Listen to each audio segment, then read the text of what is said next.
Middle finger দেখাচ্ছে। ওকে আজকে শিক্ষা দিতেই হবে। চল। এই বলে চিন্টু শিবার কাছে গেল, আর আমরাও ওর পেছনে পেছনে ছুটলাম।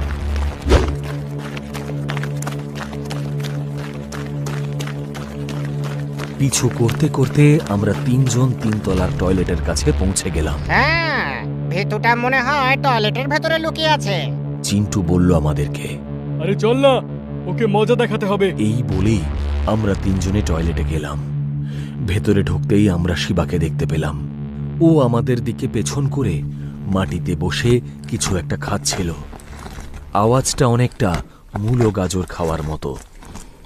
কি রে ভম্বল, তোর এত ক্ষমতা, তুই আমাদেরকে মিডল ফিঙ্গার দেখাস?